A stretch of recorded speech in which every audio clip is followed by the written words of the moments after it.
Valeu. Boa noite aí, todo mundo. Todas e todos. Obrigado aí pela presença. Sou o Antônio aqui da Tapera. Estamos aqui com a equipe aqui.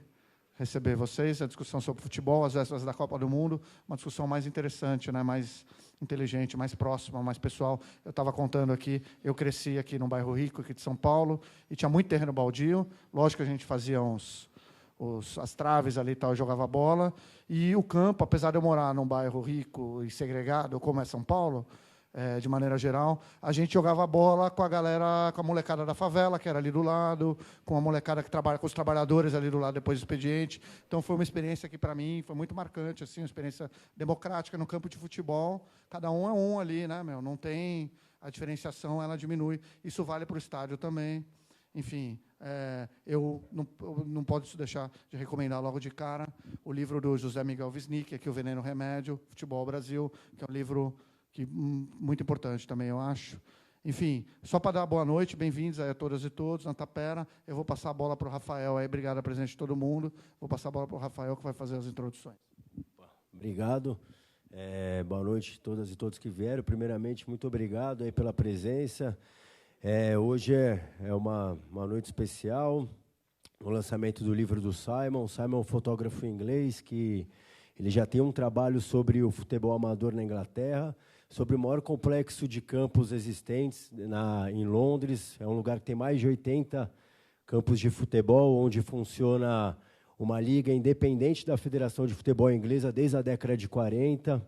É uma liga que é ligada até à história pessoal dele. O pai dele fez parte do time mais vencedor da história desse local, que o pai dele é um imigrante italiano que chegou em Londres, encontrou nesse espaço um lugar de inserção na cidade, um lugar onde ele conheceu pessoas, fez relações, e o futebol é muito sobre isso, né? E a gente queria aproveitar a ocasião da oportunidade para chamar algumas pessoas aqui também para fazer um bate-papo mesmo sobre não apenas sobre o futebol varziano ou o futebol amador de lá, mas também sobre os vários futebols que existem e que não estão dentro desse aspecto hegemônico do futebol FIFA, que a gente está à porta disso agora, de mais uma edição da Copa do Mundo. Lógico, sempre se inspirando, dialogando, às vezes se contrapondo, mas a várzea, como as pessoas aqui vão trazer, ela permite experiências muito diferentes do que a gente vai ver. E eu queria, não sei me alongar muito, agradecer primeiro as pessoas que toparam estar aqui, demais. Agradecer ao Simon primeiro por fazer o livro. Eu posso falar que ele fez muito de coração o livro. Ele tem uma relação especial com isso. Ele viajou aqui por São Paulo, Belo Horizonte, Manaus, sempre com muito entusiasmo, respeito ao futebol de várzea, as pessoas que ele se relacionou. A gente tem aqui também, eu vou falar na ordem espacial. Eu tenho ao meu lado, muito prazer, o Otacílio Ribeiro, que é o secretário da Associação dos Clubes Mantenedores do Espaço de Lazer, Cidadania e Esporte do Campo de Marte. Falei certo? Bom, o Otacílio é um espaço, para quem não sabe, ele vai contar melhor um pouco, fica ali na região do Campo de Marte, num espaço que existe um conflito grande, já antigo, entre a Prefeitura e a Aeronáutica, para ver de quem é esse terreno, e desde a década de 60, 70, existem ali 6 campos de futebol de várzea, onde existe toda uma forte vida comunitária, uma vida associativa que se desenrola ali, um lugar muito importante, não apenas para a Zona Norte de São Paulo, para a cultura popular da Zona Norte de São Paulo, mas, posso dizer, para toda a região metropolitana de São Paulo, que é um lugar que recebe pessoas de todos os lugares. Tenho aqui prazer a Aira Bonfim, pesquisadora do Centro de Referência do Futebol Brasileiro, do Museu do Futebol, uma grande pesquisadora do futebol de várzea, pesquisadora também do CPDOC, da FGV, onde ela pesquisa, tem uma grande experiência com esses outros futebols também, não apenas com futebol de várzea, mas ela tem uma longa experiência com o futebol feminino, com várias múltiplas práticas que ela vai poder trazer um pouco para cá. Ao lado, a Roberta é mestra em serviço social pela PUC de São Paulo, né, onde ela estudou um dos grandes clubes da cidade de São Paulo, do futebol varziano, o Negritude, que como o nome já diz, é um dos clubes de maior expressão, não apenas pela parte futebolística, mas como atuação política, comunitária muito forte. Ela vai trazer um pouco essa experiência também. E ao lado, na ponta esquerda, o Marcelo Mendes, jornalista, foi varziano, autor de 2 livros, o livro Centenário do Palmeiras, correto, Marcelo? E também um livro de crônicas da várzea, onde ele imergiu por quantas semanas foram? 72 semanas seguidas, cobrindo a várzea do ABC Paulista, que resultou nesse livro. Não é pouca coisa, 72 semanas seguidas na várzea do ABC Paulista. Imagino que tem muita coisa para se contar.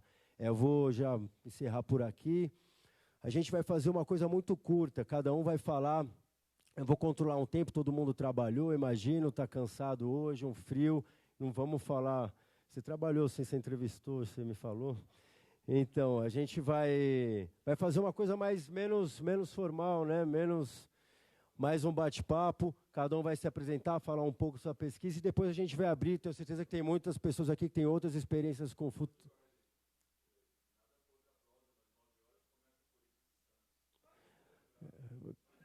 Pode ir, quem quiser. Ninguém passaram a chave aí? Passaram a chave? Né? Então pode ir. Então é isso, não vou me alongar muito. Eu queria passar primeiro para a nossa Aira Bonfim aqui, vai começar falando, e obrigado a todo mundo que veio. Depois vem o livro do inglês, do Simon de Príncipe, é um livro bonito pra caramba. E é isso. 72 semanas? Vai. É seu sonho, hein, Piva? É seu sonho de trabalho. Caramba, hein? Alô. Bom, um prazer, obrigado pelo convite, Piva, obrigado pela composição dessa mesa, obrigado por ter uma composição, inclusive, com 2 representantes aqui, mulheres, que, enfim, isso é significativo, isso é importante. E, inclusive, ele dá o tom desse desse Futeboys, que a gente, enfim, de alguma forma reuniu a gente aqui hoje, porque existe um interesse sobre ele. Existe um interesse da gente estar conversando sobre ele e talvez um interesse que nasceu desse que fez um pouco dar sentido para as pessoas que estão aqui representadas, né? Então, eu sou pesquisadora de um centro de pesquisa, que é o Centro de Referência do Futebol Brasileiro. Trago aqui mais um parceiro, que é o Ademir Takara, que é o nosso bibliotecário e está inserido aqui na Casa de Livros, onde ele bem se sente à vontade. A gente é uma equipe pequena, mas é uma equipe que, de alguma forma, olhou para o Museu do Futebol, né? O museu que está ali no estádio do Pacaembu, acho que a maioria de vocês conhece. Se não conhece, por favor, tem 10 anos aí já de aniversário. E uma exposição que, de alguma forma, se apega a um futebol sem o né, um futebol que vai contar a trajetória dessa seleção brasileira, que dá alguns sentidos, né, como a gente se reconhece, como identidade nacional, a essa brasilidade que é, de alguma forma, vendida para fora, né, e esse clubismo também que dá sentido à nossa rotina, nossa maneira de se relacionar com as cores, com os dias da semana, e que a gente também respeita, mas, de alguma forma, esse discurso curatorial, que é assim como a gente fala dentro de um museu, ele é restrito, né? Porque ele é uma escolha, ele é uma narrativa, e para cada escolha tem uma não escolha. E, então, já na origem do museu, lá em 2008, já tinha escrito uma ideia de ter um lugar que pesquisasse outras coisas que estavam contidas dentro dessa história narrada pela exposição de longa duração. Então, nosso primeiro trajeto, né, a gente fez um recorte, era pensar a cidade de São Paulo e pensar, então, quais eram os outros futebols que não estavam contemplados dentro da exposição, né? Naquele momento, eu já digo que existia um romantismo gigantesco em relação ao futebol varziano, né? Então, as pessoas têm uma relação, talvez, familiar, uma relação que tem a ver com os bairros, né? Com a família. E ali já foi um primeiro choque, porque o futebol de várzea não é um só, né? Então, ele não cabia dentro de uma caixinha, né? É um futebol que contempla, primeiro, as suas diferentes regiões, né? E São Paulo não é nem um pouco pequeno. Norte, Sul, Leste, Oeste tem um conglomerado gigantesco de times. A gente tem pelo menos 2.000 times aqui na cidade, né? Atuantes. Times que vão estar atuantes também de formas diferentes, né? Então, o esporte, que é o que a gente entende como essa divisão de alto rendimento, né, do futebol amador, e a gente vai ter, então, todas as bases sendo contempladas nessa várzea. E aí 40, 50, 70 e até uns 80 que aparecem de vez em quando, né? Dentro do universo de futebol de várzea, a gente também encontra os times mortos, né? Então, times que tiveram histórias, times que são conhecidos, né, e fizeram no âmbito da memória, que é da parte que eu vou falar, né, da onde eu venho, que tiveram muito material, que tiveram inclusive referências e contatos e histórias com os times da primeira divisão e que não existem mais. Então, a gente também fica atento a essas histórias, a esses lugares, e às vezes eles estão dispersos na casa de alguma pessoa, na casa de um bar antigo, ou distribuídos numa sede que está prestes a se perder. Aí dou o exemplo do Santa Marina, que fica ali no bairro do Limão, que, enfim, é oriundo das fábricas de vidro Santa Marina, que tem um dos memoriais mais legais que eu já vi, e até hoje está lá em resistência, defendendo seu espaço, assim como acontece ali no Campo de Marte, né? Mas o que eu queria chamar a atenção um pouco é que esse S ele se estende para além desse campo de terra, que, inclusive, também é um pouco plastificado nos últimos anos, né? Virou um pouco de sintético, mas para outras experiências. É um campo plastificado.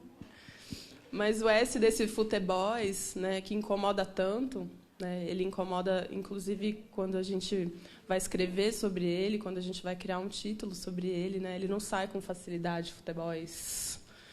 Ele também atinge outras esferas de atuação desse futebol, né, que, só para citar algumas experiências do futebol jogado, né, para a gente ficar nesse recorte, porque a gente pode pensar os torcedores, os colecionadores, etc.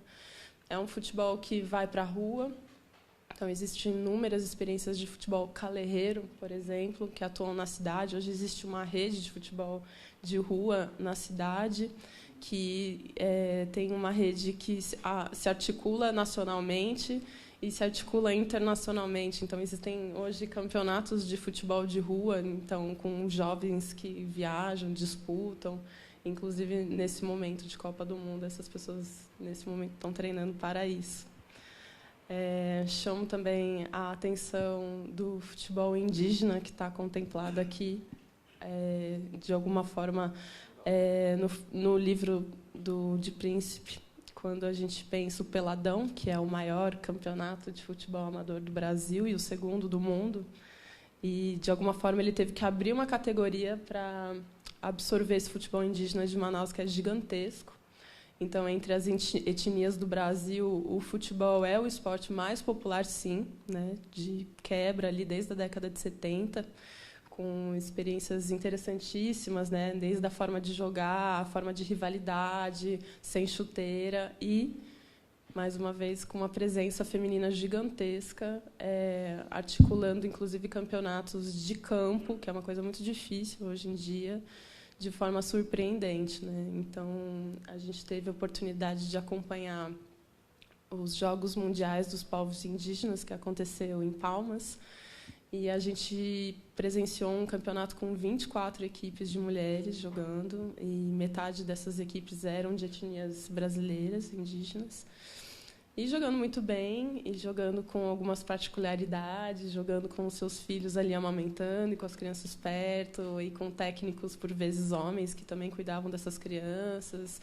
e também com uma intersecção religiosa, né? Então, essa experiência de religiosidade que também dá para ver um pouco no livro do Simon, também ali naquelas misturas, né? Então, grupos que se converteram, que são protestantes, mas são indígenas, então tem algumas experiências de religiosidade que a gente já está acostumado a ver no futebol, né? Não quero perder aqui mais tempo. Eu trouxe, quando a gente pensa SS, né, eu também estou com um pezinho na academia, por mais que eu me sinta varziana lá dentro. É muito, às vezes, estranho pesquisar futebol nesse meio. Mas a primeira vez que eu ouvi o Futeboys, eu fiquei muito feliz porque ele resolvia vários problemas, né? Falei, caramba, é exatamente esse S que resolve, né? Porque eu não quero falar dessa seleção brasileira, eu não queria falar de clubes. E, ao mesmo tempo, parece que, né, na academia alguém tem que cunhar o bendito desse S de Futeboys para você poder falar sobre ele, né? Então, existe um pesquisador, o nome dele é Arley Damo, ele é antropólogo, ele é da Universidade Federal lá do Rio Grande do Sul. E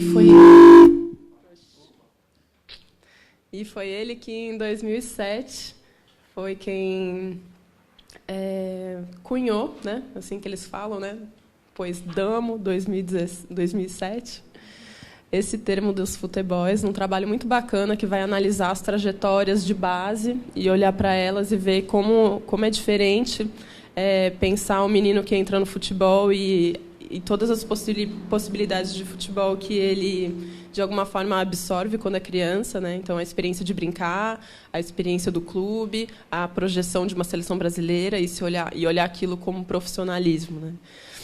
E ele acabou isso em 2007, então a gente já tem 10 anos desde que esse material foi publicado.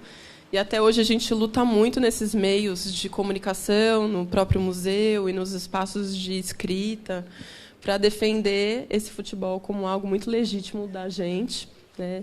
E algo, inclusive, muito questionado e que precisa preencher esses espaços de futebol, né? Questionar um pouco isso que é muito trabalhado, né?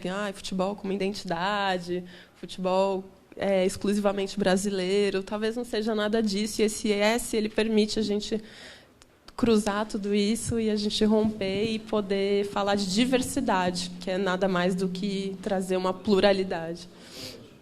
Boa noite.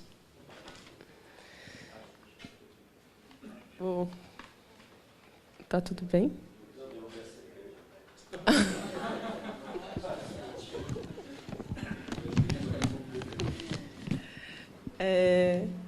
E aí, esse mesmo Arley Damo, que é um pesquisador, ele fez uma chamada para textos esse ano e ele criou um texto muito pequenininho, onde ele está pedindo aí, então, inclusive, quem quiser escrever sobre esses futeboys, se sentindo à vontade, essa chamada está numa revista que chama Folia, que é do pessoal lá de Minas Gerais.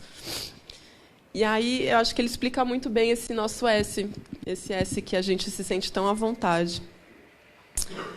E aí eu vou ler, assim, porque eu achei muito bacana, eu acho que é legal compartilhar coisas bacanas. Havia um tempo em que falar de futebol era um tabu nas ciências sociais, a menos que fosse para falar mal. Embora seja possível localizar alguns trabalhos tomando futebol a sério nas décadas de 60 e 70, é forçoso constatar que se travavam de iniciativas isoladas e condenadas a permanecer às margens de interesse acadêmico.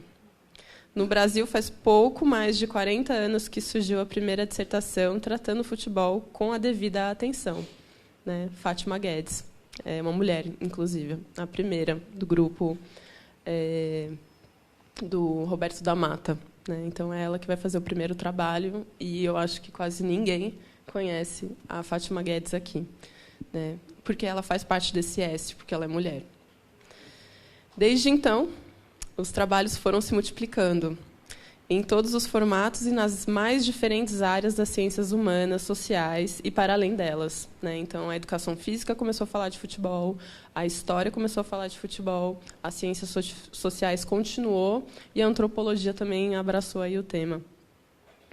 Nos primórdios, destacou-se a relação desse esporte com a identidade nacional. Então, é o que a gente mais tem lido aí.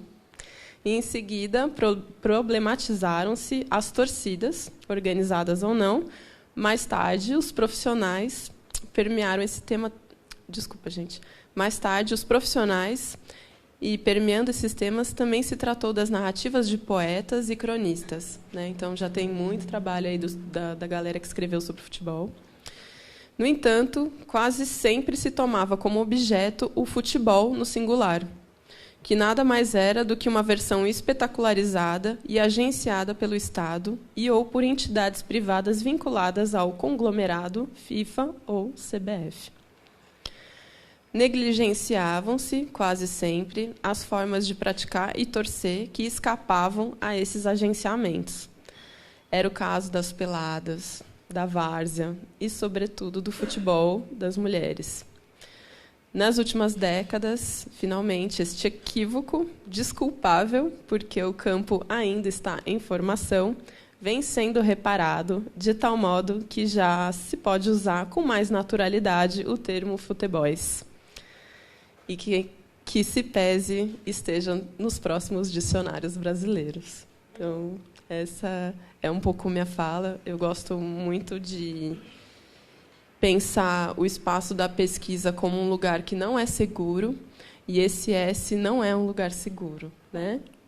Hoje a gente pode estar numa cidade que tem a primeira liga de futebol LGBT, e eu acho que isso é um privilégio de nós, moradores de São Paulo, de poder conhecer uma experiência de um futebol num ambiente tão masculinizado, tão heteronormativo, e poder entender como essas pessoas têm coragem, e que coragem de vestir uma camisa e enfrentar toda essa violência que, por vezes, é física e, por vezes, ela é silenciosa, né?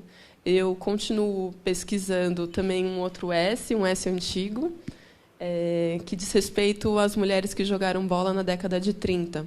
Né? Essa é a minha pesquisa de mestrado hoje. De um momento onde esse futebol então está mais do que popular, ele está diversificado em quase todas as cidades grandes e as médias aqui do Brasil. E eu tenho mais de 20 equipes que estão no subúrbio carioca disputando ligas, né, já agenciando viagens, inclusive quase embarcando para fora do país para representar esse futebol já que tem uma identidade sendo construída na década de 30.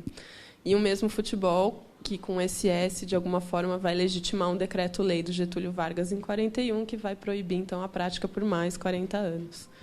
Então, eu abro aqui o espaço de fala para os meus colegas e faço esse chamamento para que a gente se permita conhecer esses outros S's.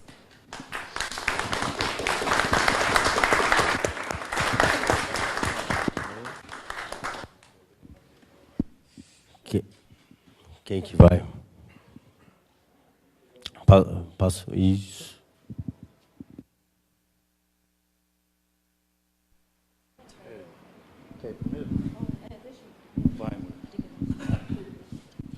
Boa noite, meu nome é Roberta. Quero agradecer muito estar nesse espaço, até porque eu tenho dificuldade com formalidades. Inclusive, foi uma dificuldade concluir o mestrado também por conta das formalidades acadêmicas. Percas. E estar num lugar mais aconchegante, enfim, mais de bate-papo, para mim, é muito bom. Não gosto de mesas. Do meu lado? E do lado do Marcelo. E com a Josi. Estou muito chique hoje. E aí, eu estou sem relógio, por favor, me cortem e me ajudem. Pode ficar tranquilo. Você corta aqui? Opa! Eu vou tentar ser O sucinta. Will está dormindo lá. Cadê? Ah lá, está dormindo. Corta aí. Ah lá, agora foi. Acordou, então vou falar. É interessante porque eu pensei em começar minha fala também discutindo essa questão dos outros futebols. E aí, não pensando no S, mas pensando no futebol com maiúsculo. O quanto o futebol é uma coisa abstrata e que não explica nada, né? E que algumas emissoras estão se utilizando, é o nosso futebol, não é o futebol, mas é o nosso futebol. Algumas alguns subterfúgios linguísticos que, no final, não explica nada. E dizer outros futebols, e dizer futebol em minúsculo, quer dizer que o futebol não é uma coisa abstrata, mas ela é construída por homens e mulheres diversas e homens diversos. Homens vivos, homens e mulheres vivos e ativos. E aí, que outros futebols são esses? É futebol da várzea, é quando você leva uma faixa numa arena dizendo Marielle vive, é quando você tem um grupo de mulheres que vai questionar o privilégio da arquibancada e vai montar as Coralinas, lá em Pernambuco. Enfim, tem esse futebol com minúsculo e com S traz uma infinidade de possibilidades. E essas possibilidades e essa organização das pessoas, e não do futebol como uma coisa que está lá no céu, abstrata, é que me motivou a manter a pesquisa e estudar. E eu estou dizendo isso porque estava conversando com o Marcelo, quando eu ia ler as teses, dissertações e livros, sempre na introdução falava porque eu frequentava o futebol, homens, a maioria dos livros e teses de homens, falavam o seguinte, porque eu frequentava o futebol com meu pai, porque eu ia com meu avô no estádio, porque eu ia na várzea com meu tio, enfim. E, no meu caso, foi ao contrário. A minha vontade de discutir a várzea partiu de uma proibição, porque, no final da minha rua, e eu falo isso na introdução do meu trabalho, tem um campo de várzea. E eu acordava de manhã, quando pequena, 9, 10 anos, com o barulho dos fogos. Minha casa chegava a tremer de tantos fogos. E eu queria muito estar naquele espaço. E meu pai sempre frequentou a várzea. E ele falava, você não pode estar lá. Você não pode frequentar a várzea porque você é uma menina, e lá fala muito palavrão, enfim. Então, a minha vontade de estudar a várzea partiu da proibição. E aí, o que acontece? Só que, quando eu fui para o mestrado, e eu fiz mestrado no serviço social, no Brasil não tem nem mestrado nem doutorado no serviço social sobre futebol, eu parti de outra coisa. Eu queria discutir a violação de direitos humanos que acontece nas bases dos clubes, que é um tema tabu, que ninguém discute, porque todo mundo quer ter seu menino revelado. E, para mim, discutir isso tinha uma contradição, porque eu sou santista, já deu 9 horas a gente vai, e o Santos, você vai debater do Santos, a gente não ganhava nada desde 84, a gente fala, mas a gente tem a base, mas a gente é os meninos da vila. E aí eu entreguei o projeto, inclusive entrei no mestrado com essa discussão, que é a questão do trabalho infantil, da institucionalização dessas crianças, da negação da convivência familiar e comunitária, porque eles ficam institucionalizados nos clubes, e da mercantilização, então, tratar essas crianças, tratar a infância como mercadoria, porque não é nada diferente disso, e, principalmente, da questão dos abusos sexuais e de algumas mortes que acontecem na base. Isso, o Breiler Pires, jornalista incrível, ele tem um dossiê sobre isso, que, inclusive, a matéria dele, jornalística, gerou uma CPI. Então, teve uma CPI sobre isso. A CBF fez um acordo para discutir a base, e a gente sabe que, até hoje, a coisa continua. Só que eu queria discutir isso, mas, por conta da minha vivência, por conta dessa proibição, eu falei, eu vou na base da várzea. Eu não vou na base dos clubes, até porque não me deixariam entrar. Eu vou lá, vim aqui discutir as violações que vocês fazem, se tem como abrir a base aqui para mim. Não ia entrar. Não sei como que, enfim. E aí, de novo, recorri a papai. Me ferrei de novo. Falei, me lista aí os principais times de várzea para eu poder fazer o contato. Foi a forma que eu... Até hoje eu estou esperando essa lista. Ele não fez. Ele fez pior. Vou contar rapidinho o que ele fez. Aí eu assisti o filme do Aquins, que foi financiado pelo VAI, enfim. Aqui em Stint, nosso Isso. amigo, poeta, escritor. Que agora me sumiu o nome do vídeo, mas depois eu lembro até o fim. Coração. Na beira do coração. E aí eu vi uma entrevista com Negritude. E quem deu a entrevista foi uma mulher. E o Negritude, o campo, enfim, é do lado da minha casa. Eu moro em Itaquera, o campo fica no Arthur Alvim, atrás da Arena Corinthians. E aí eu mandei um e-mail, eles me responderam, e eu fui visitar o Negritude. Quando eu cheguei lá, conversei com o Zé Roberto, que é um dos presidentes e um dos formadores do clube, e conversei com as outras pessoas que estavam lá, eu falei, ferrou, porque eu não vou mais discutir violação de direito, não vai ter como não discutir a história desse clube e a vivência desse time. Eu cheguei a fazer na pesquisa entrevista com adolescentes entre 12 e 14 anos, tenho esse material, mas o foco da pesquisa mudou, e assim, quem faz pesquisa sabe que o objeto domina a gente, né? A gente domina ele. E aí eu estudei um pouco da história do Negritude, e aí peço licença a eles para contar um pouquinho a história. Então, o clube surgiu na década de 80, no ano de 1980, e ele surgiu eram 5 jovens negros e uma jovem negra. E eles iam jogar na quadra, porque só tinha uma quadra na Coab. Porque o Negritude, a história deles é a história da Coab 1. Então, com a segregação socioespacial e a formação dos conjuntos habitacionais na década de 80, pessoas de vários lugares de São Paulo, do estado de São Paulo, começaram a se concentrar nos conjuntos habitacionais. E, para quem já foi na Coab 1, é um labirinto, aquelas ruas todas iguais. Tanto é que, no começo, eles falavam Rua da Árvore tal, para se localizar. E só tinha uma quadra. É a maior, hoje não é mais, mas, na época, era a maior Coab da América Latina. E eles jogavam lá nessa quadra no final de semana. E eles montaram um time, essa coisa do próximo. Então, 5 gols era o próximo. E eles contam que, nesse dia, eles não perderam. Eles ficaram o dia inteiro jogando. Foi entrando os próximos. E aí eles falaram, vamos continuar com isso. E a Cristina, que foi uma dirigente, uma das únicas também mulheres, ela estava junto nessa formação. Por isso que eu digo que são 5 negros e uma negra.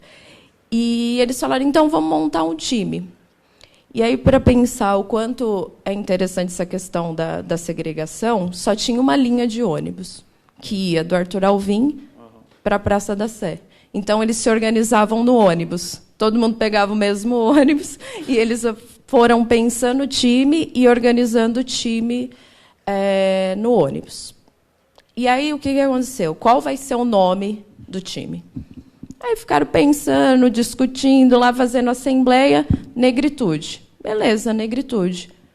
Eles começaram a jogar como Negritude, participaram de alguns campeonatos, e aí eles precisavam se registrar na federação para participar, se eu não me engano, do Desafio ao Galo. E aí a federação disse para eles, não pode registrar o nome Negritude, porque vão ter conflitos raciais. Quem diz que é Negritude aqui? Enfim. E aí, até 84, o Negritude, nos documentos, é alvinegro, porque a federação não permitiu que se registrasse o nome. A camiseta deles, até hoje, é o mesmo símbolo, é um jovem de Black Power, e em várias camisetas, até hoje, tem Mandela, tem frases da questão da resistência negra, enfim. E foi um time que enfrentou vários tipos de resistência. Uma delas é a questão mesmo do racismo, propriamente dito, explícito. E uma outra questão é que, assim, quem participa da várzea sabe que são várias várzeas. E eles, de alguma maneira, quem morava na Coab tinha uma condição de trabalho estabelecida, porque tinha que pagar as prestações, tinha uma família pequena, porque só cabia 5 pessoas no apartamento. Então, assim, eles trabalhavam, tinha as necessidades básicas, vamos dizer assim, estavam resolvidas. Então, aí eles compravam tênis, compravam roupas para ir para o baile. E lá na região, eles eram considerados como os metidos. Porque também tem uma configuração de que negro eu aceito. E o negro que não está na lógica da bebida, de fumar, eles tinham uma coisa assim que eles não gostavam de beber e tal, e que se vestiam bem, eles todos andavam com o uniforme do negritude. As pessoas falavam, não, mas esse é negro metido, que é uma expressão do racismo. E que meu pai dizia isso, não, mas eles são negros metidos. E aí, essa era uma das questões que eles enfrentavam, da questão do racismo. E dessa organização. E eles eram tão organizados que se mantêm até hoje. Né? E a gente sabe que na várzea também tem a questão do tráfico. Então, assim, tinham várias barreiras que eles foram rompendo, mesmo dentro da várzea, até porque a várzea tem várias contradições. Por exemplo, durante toda a pesquisa, eu não vi nenhum jogador trans, nenhum jogador homossexual, nada disso. Né? As mulheres na várzea, foi uma coisa que eu percebi, têm um papel definido, dependendo do time. Então, vai ter time que vai ter mulher que é dirigente, vai ter time que a mulher só vai estar na torcida, vai ter time que a mulher só vai estar na cozinha. Né? Então, assim, eu gostei quando você falou dessa coisa romanceada, porque quando você vai, de fato, você vai lidar com o real e com o concreto, e vão estar presentes várias contradições.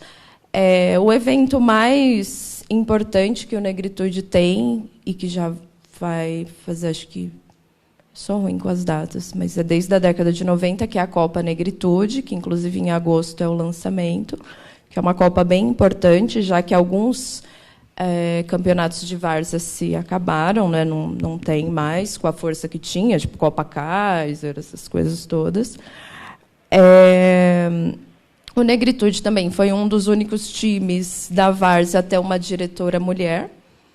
Né? Então, por 2 gestões, a Cristina foi direção do Negritude. O Negritude conta com uma base. Até hoje, eles não têm sede. A sede...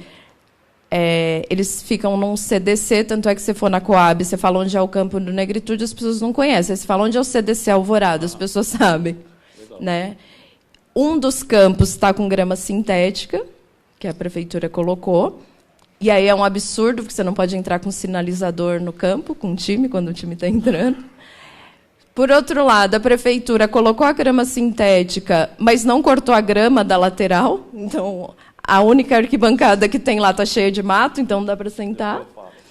A parte onde os jogadores ficam, esperando para jogar, foi o Negritude que construiu.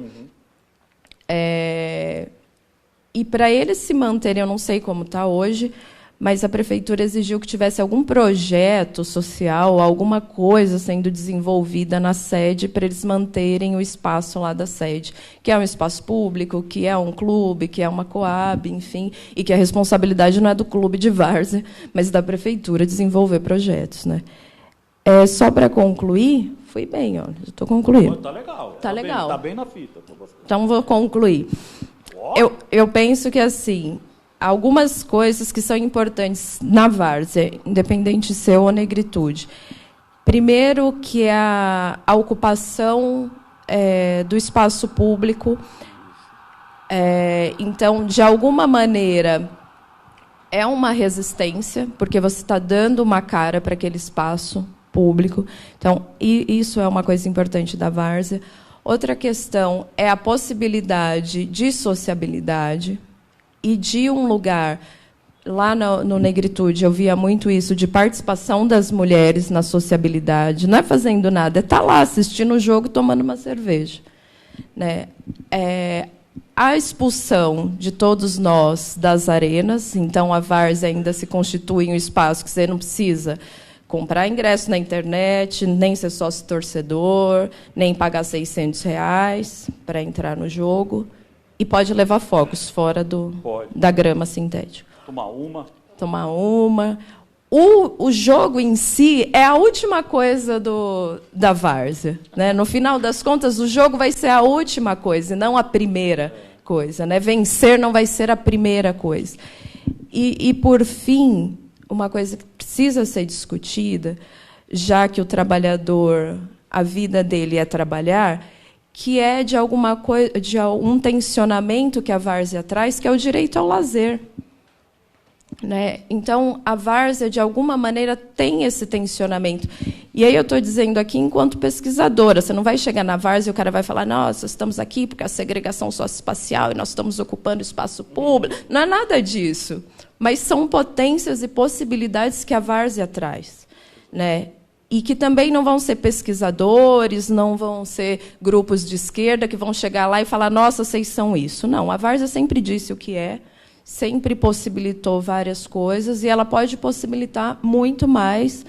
E esses espaços assim fazem com que dê visibilidade para isso, que desmistifique algumas questões, que tire o romance dela também, e é uma forma de resistência, mesmo que não seja dito isso, mesmo que os times não digam isso, mas a várzea é uma forma de resistência, é uma potência de resistência nesses tempos tão sombrios, né?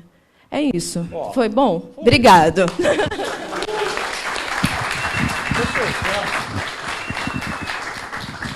Você sabe que eu sou seu fã. Obrigada. Boa noite. Bom, a minha história com o estudo que nós estamos discutindo aqui, ela começa de uma maneira nada romântica, não é? E isso é importante que eu diga para você, jornalista, sou escritor. Em 2013, teve a Copa das Confederações, né? Eu trabalhava no jornal, fui para o Rio de Janeiro cobrir a Copa das Confederações, e na volta da Copa das Confederações, o meu chefe, que era um louco, o Walter Vem, ele chegou para mim e falou o seguinte, falou, Marcelo, tive uma ideia aqui, eu falei, você demitido. O cara teve uma ideia, eu falei, você demitido. Tá, mas que ideia? Ele falou, cara, o jeito que você escreve, não sei o quê, aqui no ABC nós temos 7 cidades com 7 ligas de futebol amador. Eu falei, eu tinha acabado de sair do Maracanã, na domingo à noite, bêbado, cheguei na redação segunda de manhã com a matéria. Essa conversa foi segunda, 14h. Ele falou assim, olha, por que você não vai cobrir futebol de várzea? Eu falei, você está louco. Você está doido. Eu tinha acabado de fazer a Copa das Confederações, eu saí de Brasil e Espanha, e no outro domingo eu estava no campo do Guaraciaba, cobrindo, era Guaraciaba e Jardim Estela, pela Copa Amizade em Santo André, num terrão insalubre, daquele jeito lá que vocês sabem. A priori, eu fiquei completamente... Eu falei, pô, você é louco, eu estava bem aqui, né? Viajando, recebendo diária, Champions League marcada para cobrir. Não tem mais Champions League, não. Vai cobrir o Guaraciaba. Tá bom, tá, vamos lá. E assim, eu me recordo que ao longo daquela semana, teve 2 pessoas que foram fundamentais, assim, que eu procurei, né? Meio que no desespero. Uma era a minha chefe, Marina Bastos, que falou, olha, aquela mesma coisa, né? Não é uma possibilidade, mas ela falava uma possibilidade que ela não iria, não. Falou, vai, porque é você. E o cara que foi fundamental, que é meu amigo Chico Sá. Expliquei a situação para ele, o Chico daquele jeito, mas, rapaz, vai lá. Você vai fazer os sertões da várzea e tal. E até aquele momento, eu não tinha a menor ideia que dava para escrever os sertões da várzea. Mas, enfim, era aquilo, né? O salário era bom. Falei, eu vou ter que aceitar, né? Então eu fui assim, gente, sem nenhum amor, nem nada, fui como... Só que aí, ao longo da semana, depois da primeira pauta, muitas coisas me vieram à tona. Muitas possibilidades de se cobrir esses outros futebols que nós estamos discutindo aqui. A primeira coisa das referências. Eu pensei em 2 caras para fazer isso. Primeiro, Darcy Ribeiro, que era amigo de papai, era um cara pouco doido, né? Mas e tal... Lembrei de umas conversas, aí eu falei, esse aqui é o Brasil que o Brasil não quer ver. Esse é o futebol de várzea, esse é o futebol que o Brasil não quer saber. Então, eu posso ter essa visão. As outras referências vêm da minha profissão de jornalista, né? O primeiro cara que me veio na cabeça, assim, direto, Zé Hamilton Ribeiro, que eu sei que vocês aí, eu não sei se ninguém aqui acorda cedo, 9 horas da manhã, para ver o Globo Rural, mas deveriam, porque o Zé Hamilton Ribeiro é o maior jornalista do mundo. É o maior repórter do mundo. Zé Hamilton Ribeiro, né, que cobriu o Vietnã do jeito dele. E eu falei, não, eu vou encarar essa parada. E aí eu fui para a várzea, né? Me recordo que a primeira coisa que eu saquei foi esse embate que eu estou falando para vocês. Essa grande mentira que é o futebol. O futebol é uma grande mentira. Eu tenho, na minha profissão, 24 anos cobrindo isso, né? Nesses 20 e tantos anos antes da várzea, eu cobri futebol de várzea por 6 anos. Uma coisa que eu notei é assim, eu trabalhei muito tempo no futebol nojentamente elitizado. O futebol que se vê em TV, ele representa, num todo, 6% da realidade do futebol brasileiro. São 6% de jogadores que aparecem em TV, que têm salários astronômicos e tal, mas isso não é a realidade do futebol brasileiro. O futebol brasileiro ele vive de 94% de jogadores que ganham um salário mínimo e meio. Passam fome, isso quando recebe, né? E quando eu caí na várzea, descobri que a várzea ela virou um outro meio de trabalho.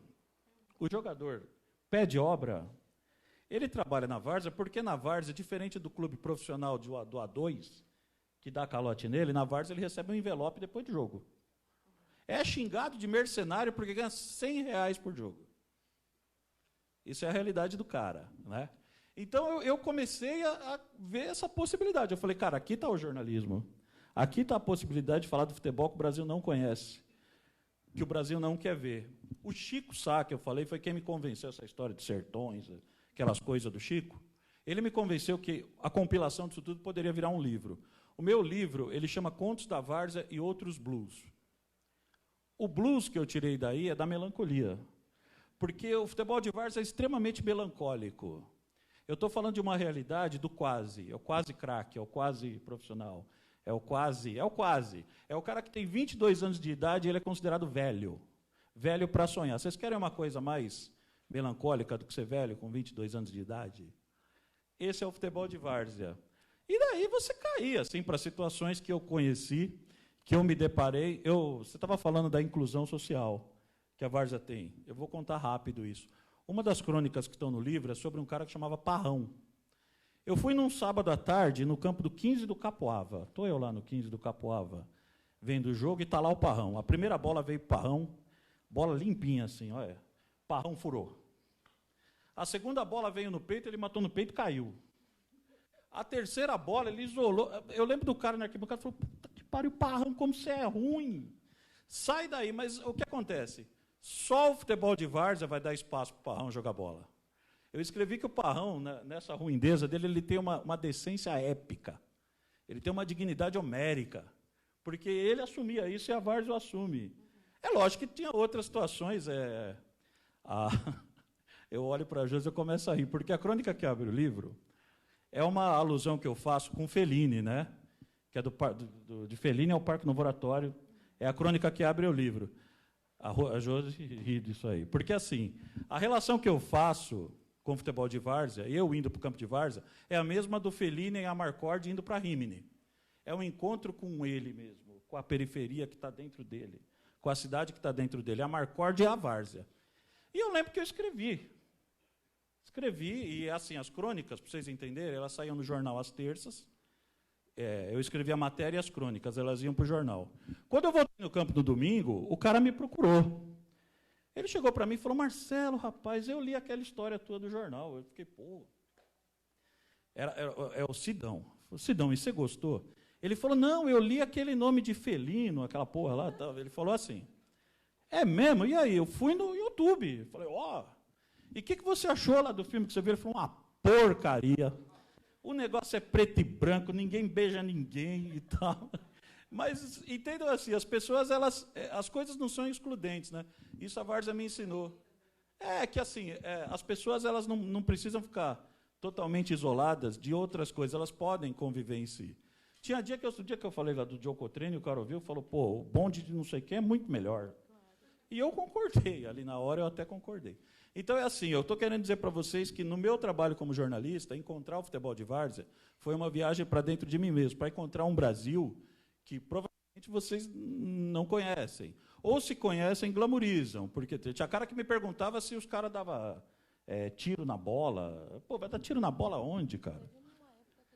Mas assim, o que acontecia é que a várzea era um meio de trabalho, como é o meio de trabalho de todos vocês, que pagam jogador em dia, que mantém famílias e que cria uma realidade que eu acho hoje...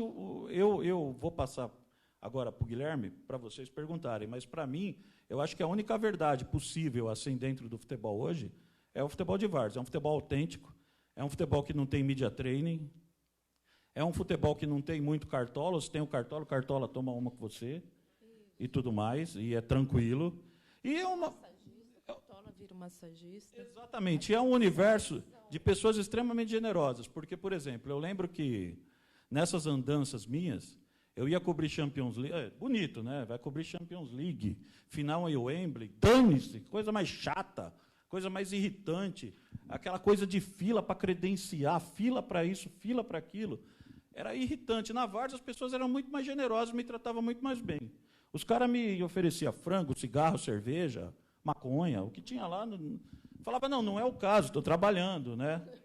Enfim, mas assim, era um universo de pessoas muito mais gentis, muito mais generosas e muito mais verdadeiras do que o que a gente mais encontra assim, de futebol. Foi um conflito muito grande, porque, como o Guilherme falou, era 2013, eu estava escrevendo o livro oficial do centenário do Palmeiras. Junto com isso, começou o trabalho da várzea. Vocês imaginam, você tem que... Olha, no livro oficial do centenário do Palmeiras, eu tive que entrevistar o Serra. Entendeu? Então é assim. Agora eu vou sair, Guilherme, que eu acho que a galera tem que... Eu não ouvi o Otacílio tem que falar aí, e as pessoas têm que perguntar. Vai lá, Guilherme, media. Viva, ô Marcelo, chamar de Guilherme agora. Não é todo mundo no ABC que chama Guilherme. Não, mas você vai ser o Guilherme. Maris, pode entrar também, chegou ali minha amiga, vai. Vou passar agora a palavra para o Otacílio e depois a gente vai ter o Simon para finalizar e depois já abrir, que a gente falou. Daqui a pouco vocês saem para ver o jogo. Vamos. Boa noite a todos, a todas. Muito bom ter todos aqui reunidos, discutindo a várzea. Isso é muito importante. A várzea é uma coisa muito importante para São Paulo e para o Brasil. Gostaria também de agradecer a Taperá por ceder esse espaço para lançar o livro do meu camarada Simos e dizer que aqui é um local emblemático. Nós vivemos fazendo reunião das redes Novos Parques, aqui a gente que luta pelos parques de São Paulo. A gente vive aqui é muito obrigado pelo ceder esse espaço para nós. E aqui também eu queria comunicar a presença do Hildo Martins, que é nosso departamento de comunicação, e também comunicar a presença do Fio. O Fio, pessoal, nós fazemos um jogo esportivo todo ano, esse ano vai ser os 50 anos, o Simon, ano passado, jogou, e o Rafa também, é o famoso branco contra preto. Nós tivemos que mudar o nome por causa que teve uns problemas aí de discriminação, aí nós mudamos o nome para Festa de Confraternização Interraças. E o Fio é o maior artilheiro dessa festa. O Fio tem 84 anos, 84 gols. Pelo menos uns 30 eu servi ele como garçom, né, Fio? O Fio é um grande veterano da várzea. Então, o grande Fio, palma para o Fio. Aê, Fio. Obrigado, viu, Fio, pela presença, meu camarada. Fio foi criado comigo na Rua B do Parque Peruche, terra dos sambistas e esportistas, o Parque Peruche chama, por causa que saiu os maiores sambistas do Brasil. E também saiu os grandes esportistas, dos 3 maiores esportistas do Brasil, que são Pelé, Éder Joffre e Ademar Ferreira da Silva, 2 saíram do Parque Peruche. E nós não temos meio metro de área verde lá. Nós estamos lutando pelo parque público do Parque Peruche há 35 anos para tentar fazer uma área verde, uma área de esporte. Agora, vamos falar do Complexo Esportivo do Campo de Marte rapidamente, porque eu vou respeitar o tempo. A questão do Complexo Esportivo do Campo de Marte, nós estamos lá há 60 anos. Nós construímos tudo aquilo lá. São 6 campos de futebol. Lá dá lazer para 500 mil pessoas anuais. Ali nós temos 200 times que jogam ali no fim de semana. Cada time tem uma média de 50 pessoas. Se você fazer essa conta de 48 semanas durante o ano, é 500 mil pessoas que usam a área. Acho que é uma área que é usada, uma área mais, em questão demográfica, é usada na cidade de São Paulo. E teve essa deselegância uns anos atrás da aeronáutica tentando nós tirarmos nós de lá. Então, nós porque cada time fazia só corrida pessoal, igual no Parque do Povo, que acabou perdendo. Então, nós tivemos a vinda do Rafael para nos auxiliar, nós tiramos o exemplo do Parque do Povo e fizemos uma associação com os 5 clubes. Porque ele está lá de invasor, nós não podemos colocar ele na associação. E começamos a lutar para não perder esse espaço, que é o único espaço remanescente da Várzea de São Paulo, a 5 quilômetros de linha reta do Marco Zero de São Paulo, uma área supervalorizada, Campo de Marte. E nessa questão, o que aconteceu? A Várzea se uniu. A Várzea se uniu à nossa luta. Veio o Sérgio, lá do Capão, o Sérgio, que é o grande radialista, tem um grande programa de Várzea no Capão Redondo, Parque Fernanda. Veio outro cara lá da Zona Leste, veio o Rafa, que chegou, veio o Menino da Ponte, veio a Ayla, o Museu de Futebol, que ajudou muito nós. A Ayla foi muito importante, o Museu de Futebol, os Museu de Futebol deram uma força, fizemos 3 seminários lá. Veio o Simo fazer o nosso livro, tirar a foto da Várzea. Então, essa questão do Campo de Marte acabou ficando um problema emblemático da cidade de São Paulo. E qual que é o problema ali? Ali, pessoal, é um problema sociológico. Por que acontece ali a questão daquele espaço?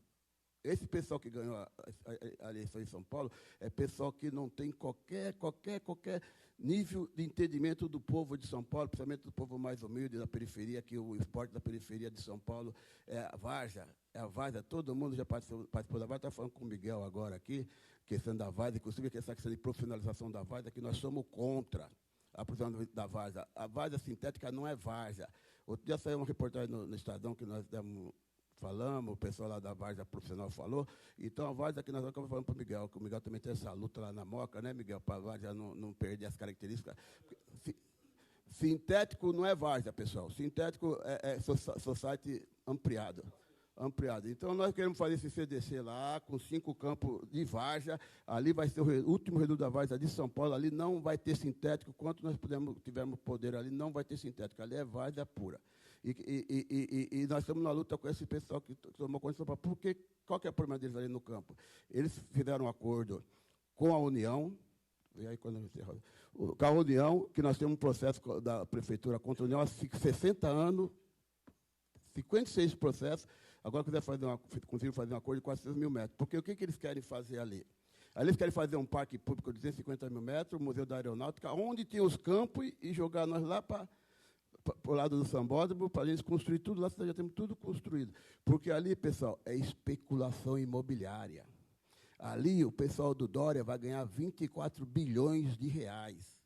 E nós somos uma pedra no sapato deles, porque nós entramos com uma ação na Justiça Federal e ganhamos, teve uma sentença não terminativa, mas uma sentença que diz o seguinte, da Elizabeth Leão, da 12ª Vara Federal, que só pode discutir o assunto da nossa posse no Campo de Marte quando acabar essa ação que está no Supremo, há muitos anos está com o ministro Celso de Mello para relatar. Então, eles tiveram que negociar com nós. Ontem mesmo, nós tivemos uma reunião com eles de novo, lá com a Prefeitura, secretário de Urbanismo, secretário de Urbanismo é dono da Cirela. Aí começou a reunião com nós, é o que falou a Roberta e falou o Marcelo. É a questão da Várzea, que ele se acha que na Várzea só tem pessoal de baixo extrato, pessoal semi-analfabeto, e não é a Várzea, tem tudo. A Várzea tem o gay, tem o advogado, tem o juiz, tem o ladrão, tem o traficante, tem todo tipo de pessoa. E quando eles fizeram a reunião com nós, Miguel, nós fomos obrigados a se apresentar para vocês. Não estão lidando com qualquer um aqui. Nós temos conhecimento de causa aqui. Você não está ligando com nenhuma pessoa que não tem conhecimento de causa das coisas. E vocês, nós vamos sair dessa reunião e vocês não vão gastar seus 24 bi. Aí o cara da Cirela lá, que é o secretário de urbanismo, é outro. Não, o urbanismo é uma menina lá. Aí o que acontece? Porque ali o que acontece, pessoal? Eles querem acabar, ali é Campo de Marte, é zói. Zona especial. Você não pode construir nada ali por causa do convenção. Eles querem mudar. E já fizeram isso lá no AMB, no Salão de Convenção. Eles estão mudando ali no AMB, eles estão mudando o zoneamento, privatizaram, e por baixo do pano estão mudando o zoneamento. Ali já vai poder construir o dobro do terreno ali no campo, na parte da convenção. Eles queriam fazer isso com nós lá. O que eles querem fazer? Eles querem mudar ali para ZOI 5, Z5, que pode construir prédio, e Z6 pode construir comércio. Porque ali a Brasleme, ali na Brasleme, se eles mudar o zoneamento, eles vão construir 100 prédios de cada lado, 8 mil apartamentos, com parque público, com CDC, e o Museu da Aeronáutica, não sei que não foi aquele Museu da Aeronáutica lá, mas o que acontece? E ali um apartamento vai valer 3 milhões. 3 milhões vai valer um apartamento aí por baixo. E com nós eles não podem construir. Então, eles estão negociando com nós, já estão andando bem, terminando, andando bem. E agora ontem teve a reunião, já fizemos o projeto, agora vai para outra reunião para fechar o projeto e começar a tratar dos documentos administrativos para fechar. Então, pessoal, ali nós agradecemos Sérgio, Miguel, vocês todos aqui, todos nós, porque ali é uma vitória da várzea, de respeito à várzea de São Paulo. Respeito ali, acabou se tendo uma coisa emblemática da várzea de São Paulo. Então, essa é a nossa história simples. Obrigado.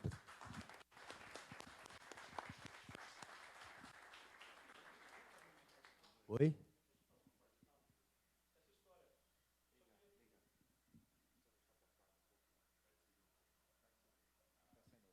Só queria fazer uma parte rápida dessa questão que o Otacílio falou. O Otacílio falou bem, como falou bem tudo, viu, Otacílio? Me sinto representado por você. Mas o Otacílio falou dessa questão de ter tudo na várzea. Ele tem razão. Eu queria só fazer uma parte com relação a essa história, porque isso entra muito no folclore da várzea, essa questão do traficante. Traficante tem em todo lugar, inclusive no futebol profissional elitizado e assumido por todo mundo. Por exemplo, o Chelsea é bandido por um bandido, que é o Roman Abramovich. É o cara que, estranhamente, caiu lá o governo soviético, apareceu cheio de mina de petróleo lá. Deus que deu para ele.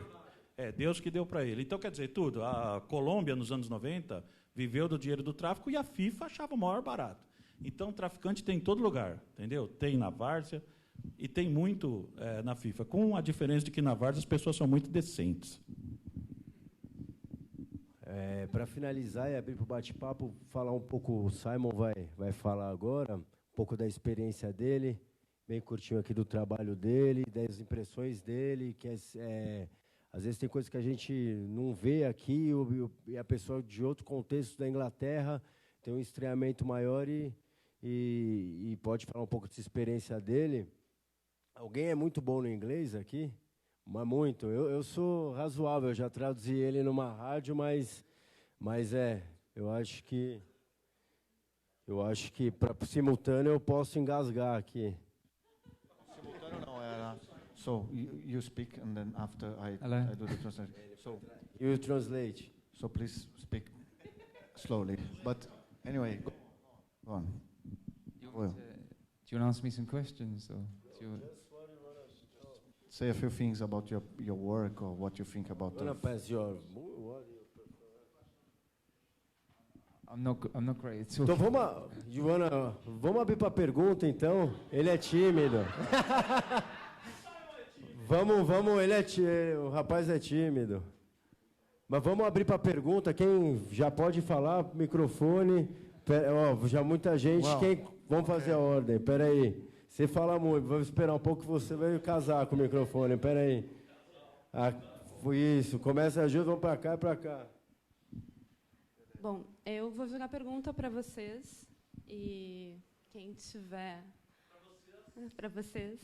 Bom, ouvindo a fala de todo mundo, né, e até um pouco também pelo fato do Simon ser inglês, enfim, a gente pensando em futebol, né, e na questão, eu particularmente eu vejo futebol como uma manifestação popular, né, e que ele traz aquela questão da catarse, né, do torcedor de ir para algum lugar de pertencimento, né.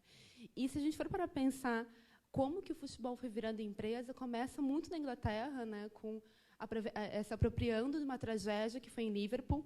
E aí os times começam todos a virar empresas e todos eles começam a ter um aparelhamento cada vez mais com o mercado e o torcedor ele é tirado do estádio de futebol e ele começa a pagar pelo pay-per-view para poder ver o time. E eu fiquei muito surpresa quando fui a primeira vez para a Inglaterra, que eu vi que a maioria dos torcedores assistem os jogos ou em pubs ou em casa, porque eles não conseguem comprar o ingresso para irem ao estádio. E isso está acontecendo no Brasil já há algum tempo.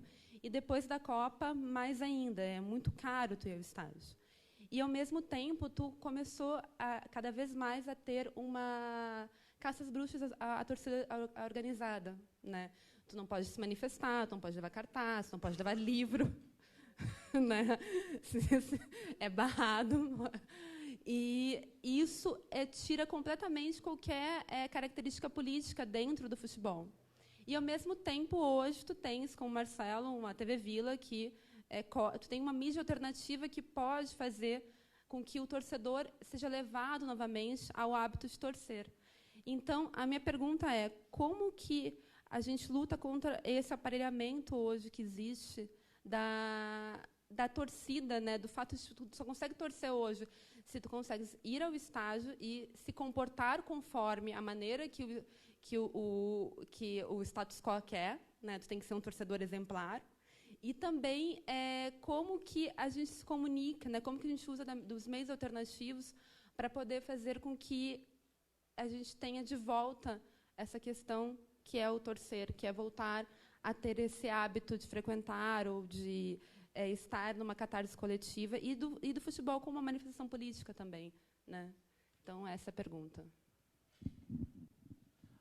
Você fez um preâmbulo correto aí, por exemplo, na Inglaterra, como você falou, teve 2 tragédias, né? A tragédia na Bélgica, na verdade, do jogo do Liverpool contra a Juventus em 85, e depois a tragédia lá mesmo, que foi usada pelo governo da Margaret Thatcher, essas coisas todas. Eu acho que, assim, Josi, sempre vai ter a gente sempre vai ter alternativa, né? Por exemplo, na Inglaterra, sim, a Premier League ela é altamente elitizada e tudo, mas os próprios clubes, dentro desses clubes, que são clubes, o Simon estaria, depois ele pode até falar melhor, são clubes todos para mais de centenário, né? Então, uma equipe, eu não sei, por exemplo, sim, são várias ligas, mas falando desse exemplo da Premier, eu acho impossível você elitizar um clube como o Liverpool, por exemplo. Como é que você elitiza uma torcida como a torcida do Liverpool? Eu devo ao Liverpool a maior pauta da minha vida, que foi em 2005 no Atatürk, né, na Turquia, aquela final lá que estava perdida. Quem virou aquela final foi a torcida do Liverpool, que se rebela contra esse jeito de torcer sentadinho na final da Champions e derruba o estádio da Turquia. Quem virou aquele jogo foi a torcida do Liverpool, né? Eu acho que assim, são várias alternativas que se tem dentro dessa engrenagem que são resistências. Não vejo uma outra saída a não ser isso, a luta, né? Na Alemanha, a torcida do Borussia querer exigir lá que tem um espaço para torcer em pé. Na Inglaterra do Simon, o Millwall, lutar para existir, para ver jogo de barco, jogo de tudo quanto é jeito. São focos de resistência que eu acho que são necessários para que isso aconteça dentro desse futebol que é elitizado. A banda lá, os torcedores antigos do Manchester United, que vestem verde e amarelo, né, lutando contra o americano nojento lá, que é dono do clube. São focos de resistência que eu acho que são a melhor forma de você lutar contra isso, né? Isso na Inglaterra. Fora do Brasil, eu não tenho mais nenhuma esperança. Aliás, no Brasil, eu não tenho mais nenhuma esperança. Só falar, eu estava traduzindo aqui para o Simon, ele teve uma experiência, quando ele foi para Manaus, cobrir a semifinal do Peladão que foi realizado na Arena, lá, que foi concedida para a Copa do Mundo. You want to talk about that? Manaus? People understand me?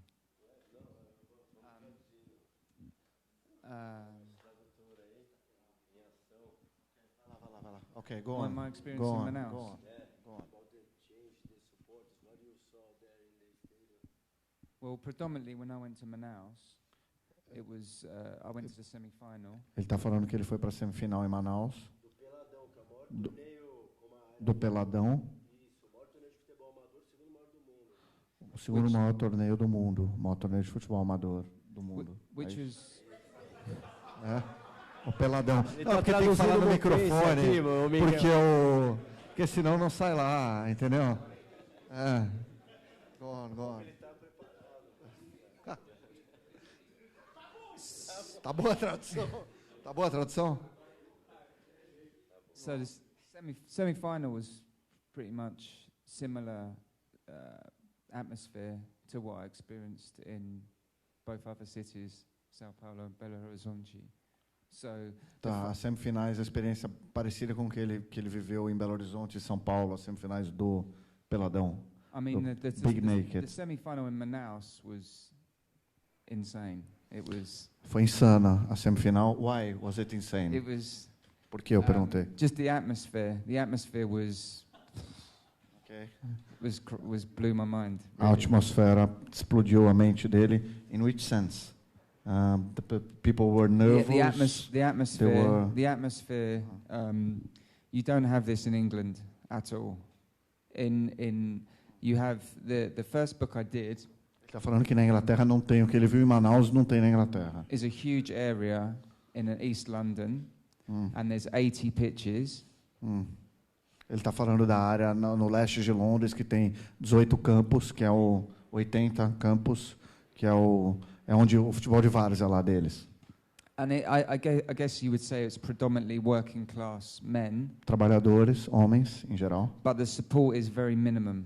Mas a torcida é muito pequena. Maybe you get a few people Algumas pessoas spliffs and fumando drinking a few beers. Tomando uma breja, mas pouca gente. But it's very minimal. Pouca gente. But here it's aqui bomba, aqui o bicho pega em Manaus. In Manaus,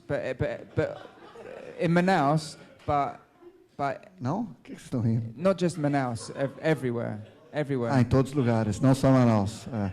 And what I wanted to achieve, and what I achieved in the book, I think, is showing how you've got young people, old people, you've got everybody. Está falando que o que tem de comum é que tem gente jovem, gente velha, aquilo, gente pobre, gente rica. And the social scene, which is huge, is a massive. It's very important. Social? The social scene. So there's a cena social. Que é muito mais importante. Whether it's eating, drinking, food. A sociabilidade que se desenvolve ali. O pessoal come, faz o churrascão, toma uma cerveja, conversa, enfim. This is a thing that's died in England for me. Ele falou que isso morreu na Inglaterra. But even in those pitches in East London, also this is dead. When they play a game, they kick off at 10:30 in the morning, and as soon as that game ends, it's like you think no one had ever been on that pitches. Everyone go back home. And that's it. Ele falou que depois que o jogo termina, o jogo começa às 10:30 da manhã, depois que o jogo termina, todo mundo vai para casa, assim, é um lance mais, o pessoal vai lá, joga a bola, curte o jogo e vai embora. Não tem as coisas que tem aqui. Years ago, it would be a bar, a pub that would sponsor the team, and it would be privately owned, and then everybody would go back to that pub and they'd drink all day. Now, this doesn't happen. Que anos atrás, décadas, você tinha um bar, que depois do jogo todo mundo ia, confraternizava, tal, mas que hoje em dia isso aí desapareceu de lá completamente. Por causa de grana, por causa. So for me, when I came to Brazil, which was for me the home of football, I wanted to get to the belly of football, and Várzea for me. Aí ele falou que quando ele veio para o Brasil, o que chamou a atenção dele, onde que ele viu o futebol real e tudo, o que chamou a atenção é a questão da várzea. Tá? O Brasil, enfim, como país do futebol, mas ele foi encontrar o país do futebol na várzea, né? Não no. So that was the difference. That's the difference between each book. But for me, trying to get that across as a foreign person coming to your country. To try and it's a very big subject, but to try and como estrangeiro que veio aqui conhecer o futebol, conhecer o Brasil, que é um assunto grande, ele achou na várzea, ele achou as respostas, ou, por exemplo, foi a perspectiva que ele encontrou para falar do Brasil, foi o futebol de várzea, para entender melhor o nosso país. And I guess Piva showed me around these areas in São Paulo. I had someone else show me around in Belo Horizonte, but it was an amazing insight to this world where basically people don't have to have money to enjoy. Ele falou que realmente o que o surpreende, o que realmente emocionou ele, que interessou ele, foi que na várzea o pessoal não precisa ter grana para curtir, para se divertir. Ali o pessoal a confraternização é isso, né? O encontro comunitário, social. Acho que você, enfim, dá para entender, né? Acho que... yeah. Ok. Só contar uma história que eu falei de Manaus, que ele me contou, ele até escreve no livro, que fala um pouco, talvez, dessa contradição, que a final é realizada numa arena, a semifinal do Peladão. I will tell your history, ok? You don't. Aí ele foi lá e, mesmo sendo a semifinal do Peladão, torneio de várzea, amador, eles não deixaram ele entrar com a câmera no campo. A arena de Manaus, todo aquele controle, o pessoal não deixava ele entrar. E ele falou que virou uma comoção, as torcidas começaram a gritar, deixa o inglês entrar, começou uma comoção, começou os caras botarem pressão, no final ele conseguiu entrar no campo.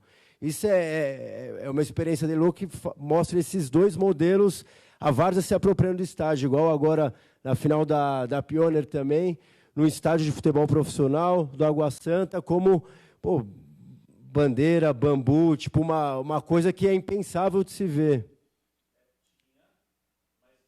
Tinha, mas também teve hino de Champions League, teve umas cafonagens lá, teve umas papagaiadas, teve hino do Champions League, teve entrada em campo de mão dada, que é uma babaquice. Concordo. A várzea é bem legal, mas tem umas coisas aí que a gente tem que... Não, concordo, mas você vê vários... Até que não sai do controle. Por exemplo, tenta ter todo esse ritual, por mais que tente, mas não escapa do controle. Você tenta na arena colocar o pessoal, tenta enquadrar, mas sai do controle. Não, deixa o inglês entrar, não, vamos entrar, é outra coisa. 12 mil pessoas? Pô. Só complementar aqui da Josi, só para lembrar, na minha defesa, Florenzano, que é um professor incrível, o mestre sagrado. Maravilhoso.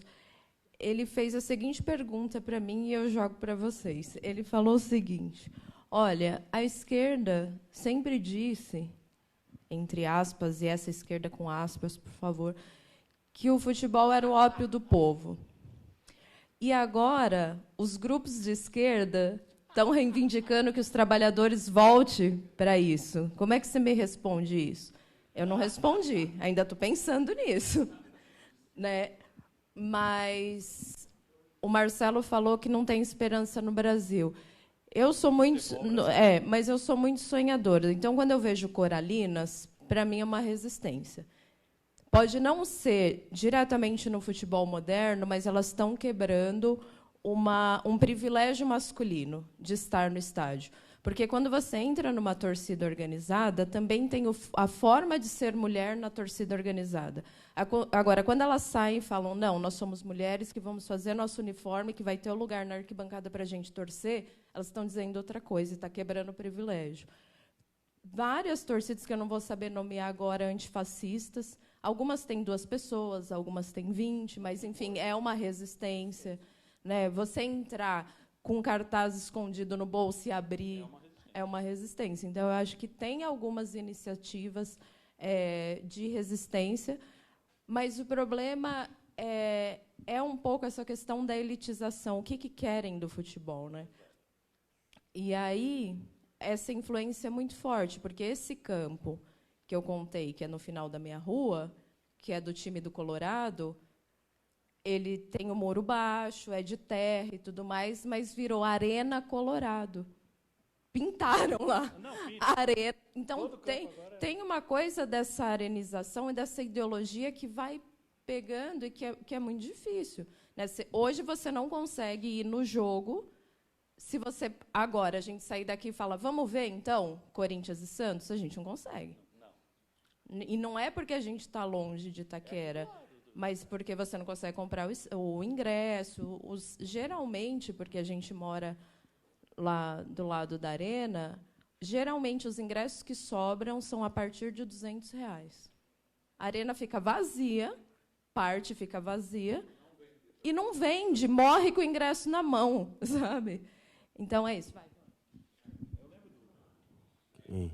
Acho que era o Miguel antes, que a gente veio fazendo daqui. Isso, já fala de vez aí, já. Vai, fala. Tem uma...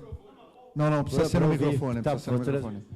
Oi, gente, boa noite. Tem uma na internet obrigado pela oportunidade. Também. 2 coisas que ela falou e ela também falou, e também ela falou no começo, que eu sou palmeirense, tá? Eu tive aquele cartãozinho do sócio torcedor. Desculpa falar, achei uma bosta.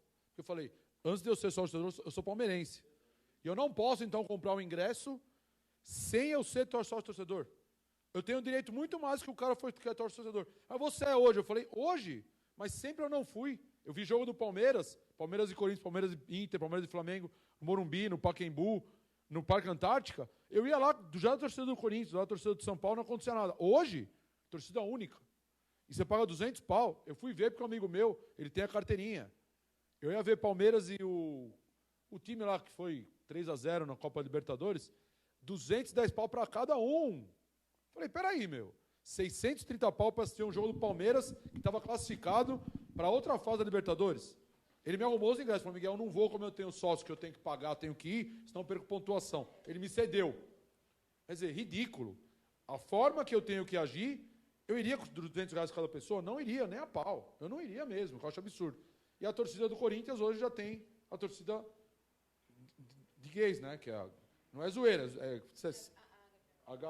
gaivó, gavião, não sei o nome. Meu, qual é o problema do cara ter uma opção sexual e ele ir no estádio juntamente com a torcida que ele gosta, de coração, que ele ama o Corinthians? Ele ama o Palmeiras, ama o Flamengo, porque ele é gay, porque ele é negro, porque ele é pobre? Não entendi. Mas é ridículo. O cara o cara vai jogar, o negro principalmente, que é o brasileiro, que 52% da população brasileira é negra, vai jogar fora do Brasil, macaquinho, olha, isso acontece até hoje, não acontece, e você não vê punição. Então, quer dizer, você vê, é o que ele falou, um cara de 2 anos que é craque, eles perderam na várzea porque ele tem 22 anos porque ele está velho. Então tem muita coisa, mas eu ia fazer uma pergunta para ele, para o Simon, que ele foi no nosso campo.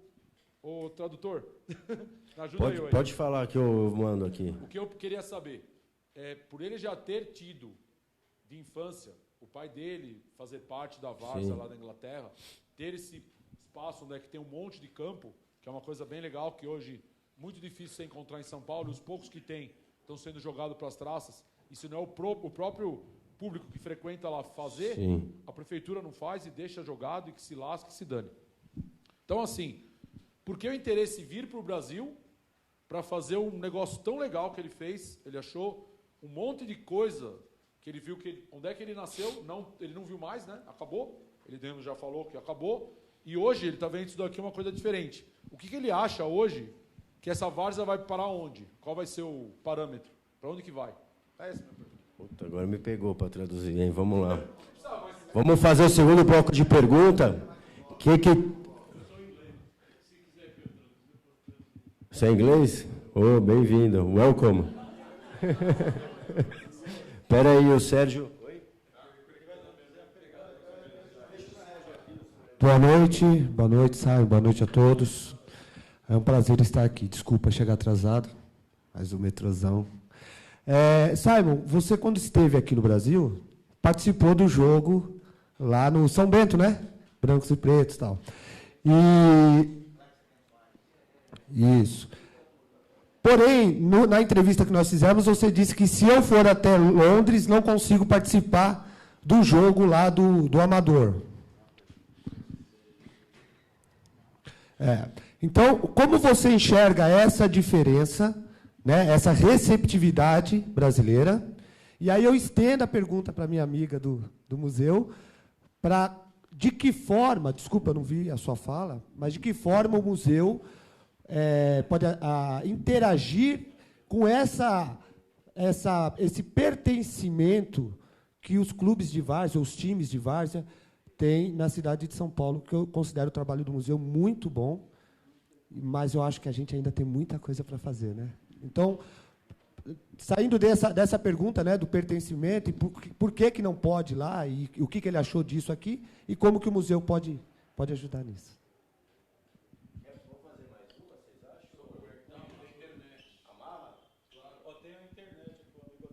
Tá, não, vai ser no microfone. Então, eu gostaria só de incrementar também que no Teóricos do Futebol, o blog que eu escrevo, a gente já colocou... A última postagem foi o vídeo da exposição do museu, teve também a discussão do Campo de Marte, Já tivemos um vídeo da grande ABC lá, que já fechou o jornal, mas o Marceleza contribuiu com uma incrível participação. Eu quebrei o jornal. Foi maravilhoso. A questão mais importante é nesse sentido também. O Pacaembu, ele é, para mim, um exemplo muito singular, porque no Pacaembu a gente teve a final da Libertadores da Várzea de 2015. No Pacaembu a gente teve 350 mulheres se encontrando para fazer o primeiro encontro de mulheres de arquibancada. No Pacaembu, eu vou assistir o jogo do Santos com a carteirinha marota lá de estudante e pago 30 conto na arquibancada amarela ou 20 no tobogã. Enquanto que a torcida do Palmeiras, no Gol Norte, paga 180, quando encontra Gol Norte. E aí, a atual prefeitura, que dá sequência na gestão anterior, continua com o projeto de privatizar o estádio público. É um projeto estranho, porque até o BID, quando vai definir os processos de privatização, ele fala, você tem que ter o projeto antes em mão. Você não pode jogar assim para o mercado falar o que vai fazer. Você tem que saber o que o cara vai querer ou deixar de querer. Você tem que ter um tempo para estudar. Você tem que ouvir a população. A conversa que a prefeitura estabeleceu no Museu do Futebol, inclusive, que ela escolheu o lugar lá para fazer e não deixou ninguém transmitir a exposição, a gente teve a prefeitura falando, não, mas a gente tem o apoio do CONDEFAT, tem a aprovação do CONDEFAT.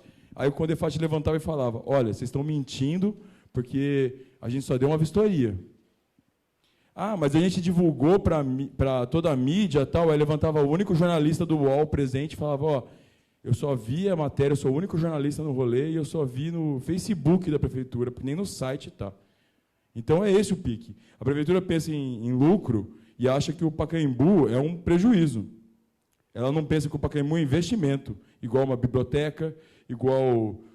até o Monumento das Bandeiras, a prefeitura tem que manter, certo? Tem que manter uma estátua lá que defende os bandeirantes matando os índios. E isso aí, entendeu? Ela mantém. Agora, o estádio é um prejuízo, entendeu? Só que tem 3 mil crianças que vão lá usar o estádio para fazer educação física e coisas do gênero. É isso, eu queria só também pegar esse ponto do que está acontecendo agora, que está andando a toque de caixa e a gente está aqui.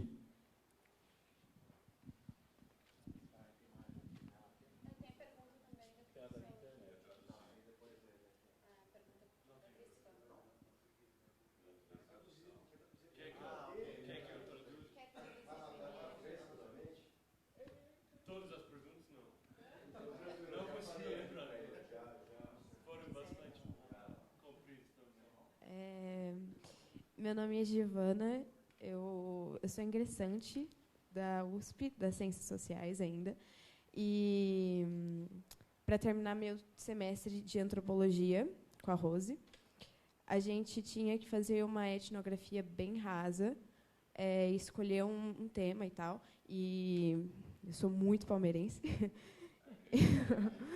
e aí eu resolvi fazer uma pesquisa de campo nas torcidas organizadas do Palmeiras, fazendo um recorte de gênero. E aí, o meu primeiro jogo, eu fui ver o Palmeiras e Corinthians na final do Paulistão. Não vamos falar muito, né? Deixa para outra conversa. Mas eu pude observar que as mulheres, eu acho que talvez tenha mudado muito o quadro, né? Elas se incluíram mais nesse espaço de futebol com os homens, só que dentro das discussões elas ainda estão para fora e no momento de debate, de dar a mesma voz, muitas vezes elas são caladas ou interrompidas, enfim. Por mais que tenha avançado muito, eu acho que ainda falta bastante para a gente. Mas eu queria perguntar se, na várzea, esse quadro se repete, se ele é pior ou se ele está em mudança.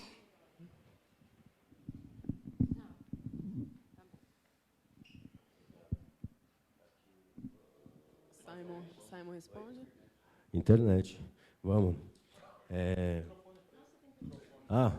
Tem pergunta da internet? Eu não sabia. Boa noite. A Dadá Guinan Ferreira pergunta. Sai de casa, Dadá. Ô, louco, Dadá. Traz um bolo. Então, sabemos que na Várzea tem muitas torcidas organizadas. Vocês saberiam dizer sobre a atuação da mulher nessas torcidas? Valeu, Dadá. Assim, no ABC, Giovana, tem um clube lá em Mauá que chama Dínamo. O Dínamo ele é comandado totalmente, a parte diretiva dele é todo comandado por mulheres, né? E por gays, né? Por conta do irmão do presidente do clube, são gêmeos, só para vocês saberem, eles são gêmeos, um irmão e o outro é gay, né? São pessoas diferentes. Então, em alguns espaços, Dadá, Giovana, eu posso falar pelo ABC, em alguns espaços lá, não é que a mulher ela é aceita, ela entra lá e conquista o seu espaço, como é na sociedade, né? Então, no Negritude, especificamente, teve a Cristina, que acompanhou desde sempre, que foi uma das dirigentes, e as mulheres lá participam de muitas atividades, fazem as atividades, só que, assim, como eu falei, a várzea é muito diversa, né? Então, tem clubes que as meninas estão só na torcida, tem clubes que elas estão... Eu nem gosto de falar muito de clube, eu prefiro falar time. Time, tem nos times as meninas que acompanham os jogadores. Tem time que as meninas foram que organizaram todos os instrumentos musicais e montaram uma torcida com batuque e tudo mais. Estou dizendo isso porque é público e todo mundo sabe que na Gaviões sequer as mulheres podem entrar onde os instrumentos estão guardados, né? As mulheres não podem usar bandeira. Tudo bem que São Paulo já está proibido, não tem mais bandeira, mas elas não, as mulheres não podem.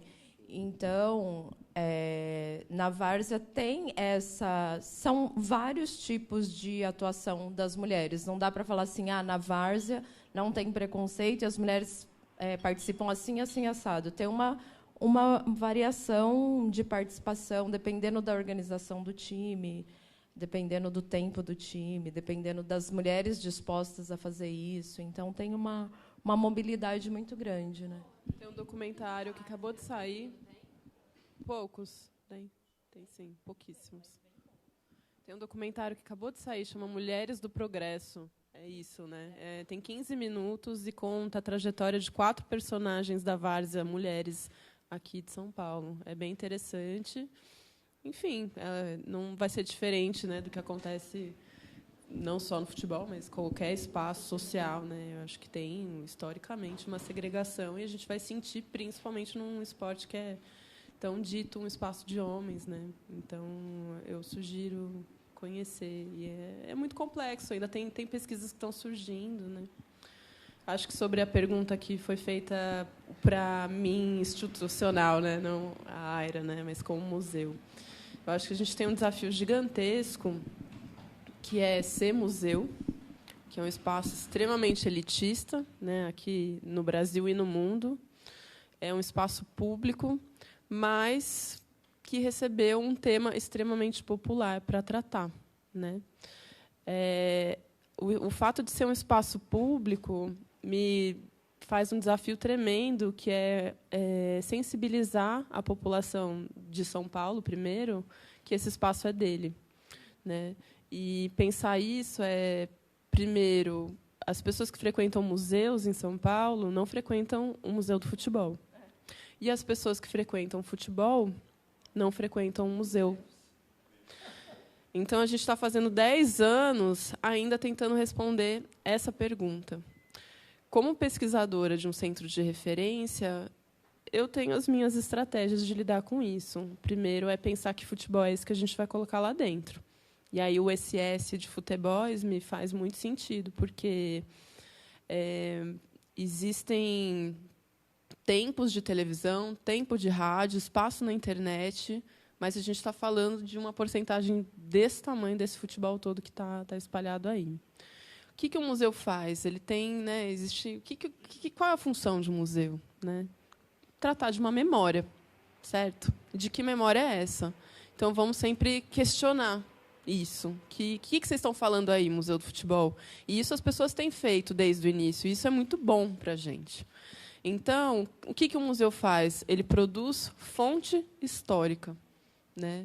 E aí eu acho que a gente tem a possibilidade lá, existe ainda uma liberdade da gente escolher, né? Então, eu acho que tem muitos jogadores que já gravaram, que já deixaram seus depoimentos, e aí já amarrando, por exemplo, para um debate sobre torcidas organizadas, eu acho que a gente teve, ao longo desses 10 anos, a oportunidade de gravar o depoimento de muitos atores que fizeram parte da história no Brasil.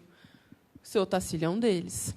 As lideranças das torcidas organizadas é uma delas. A Cristina do Negritude é outro deles. O Rafael, que, enfim, ele não se colocou, mas ele fez parte de um time autônomos que traz uma bandeira não só de uma juventude, mas de uma luta política e de um time que se intitula como anarquista, também já gravou o depoimento deles, né? Então, eu estou falando de uma mulher, que é a Cristina, eu estou falando de uma pessoa mais velha, que representa um tipo de várzea, eu estou falando de uma pessoa mais jovem, que também representa um outro tipo.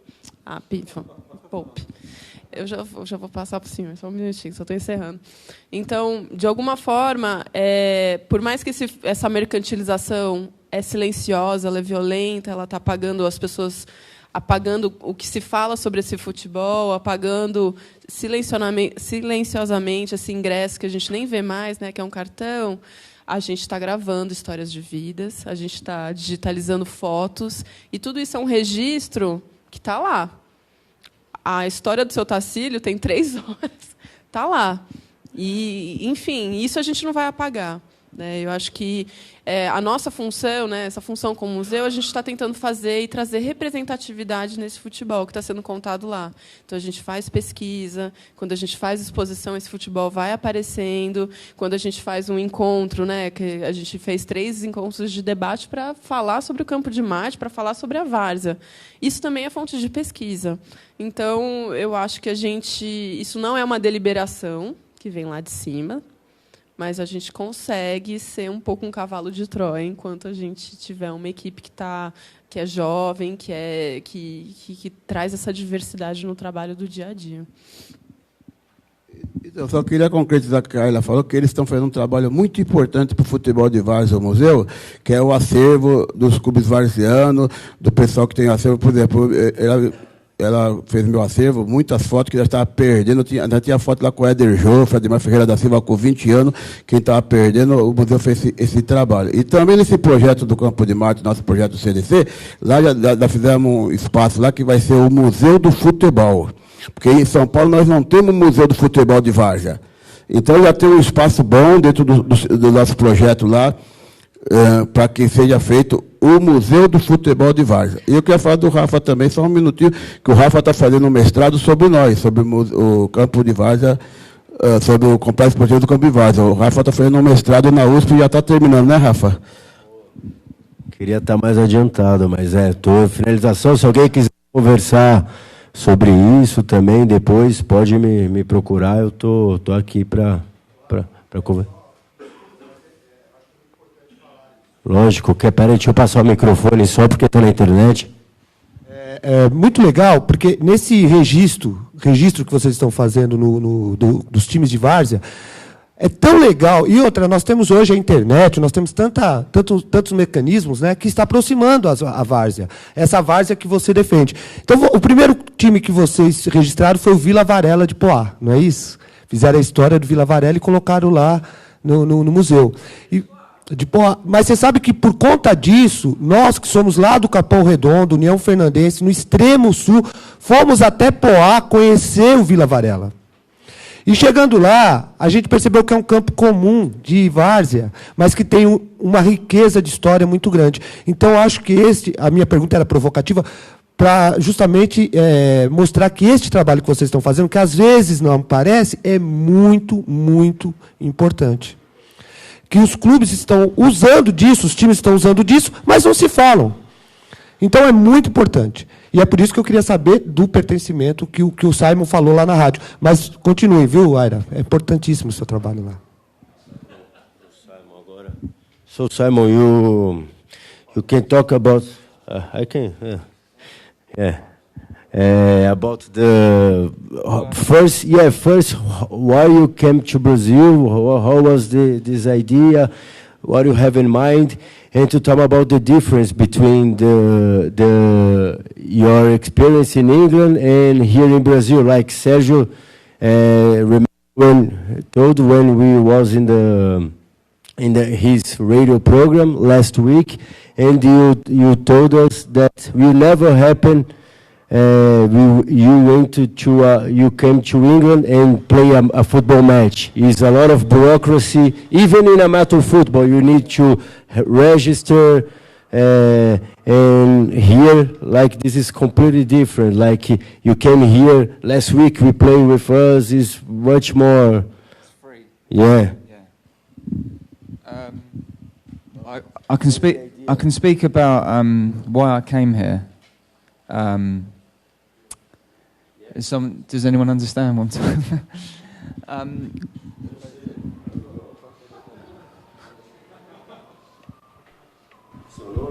Josh. Okay. Ele vai falar sobre por que ele veio para cá. I think when I grew up, Quando ele Brazil estava crescendo, was such a big team. It was so important. I'm half Italian. a seleção brasileira era tão importante. Ele My meio italiano.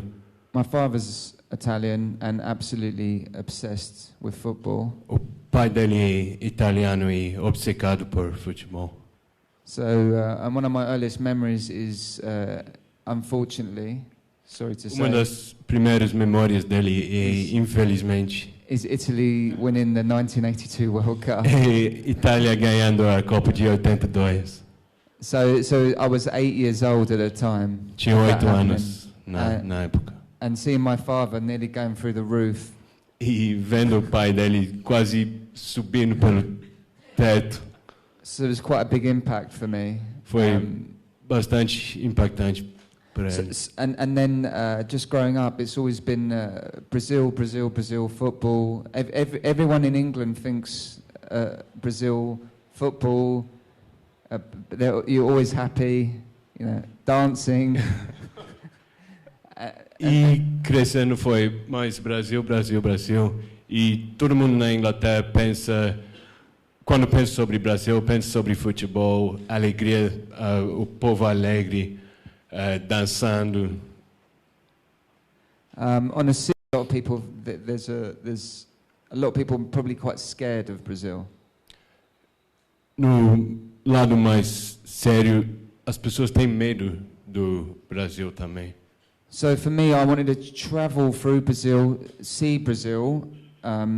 Football was an idea to do a project about football, but to try and do it in a non-professional way, to see what it was all about, to get to the roots of football in Brazil. And I think Várzea is very much that. Então, ele queria aprofundar muito sobre o Brasil. A Várzea é a raiz do futebol brasileiro. E mostra o outro lado, o lado não profissional, que todo mundo conhece. What did you say right at the beginning of that? I think I said I wanted to travel through Brazil. Queria viajar pelo Brasil. E foi uma forma que ele encontrou de viajar pelo Brasil vendo futebol amador. Mas, like to see the culture. To see the culture, yeah. I didn't really know. Using football as a window to see the culture. Perfect. Tá. Então, usando o futebol como uma janela para o Brasil, como um jeito de ver a cultura brasileira, mas através de uma coisa que a gente associa muito com o Brasil, que é o futebol. For instance, I spent a long time at the beginning not knowing where to go. Passo muito tempo no começo não sabendo para onde ir. I don't speak Portuguese, so it was quite difficult.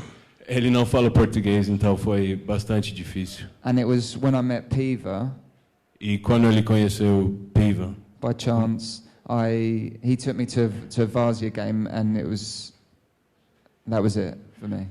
Por acaso levou o Simon num jogo de Várzea e foi assim, nunca mais voltou atrás. What else?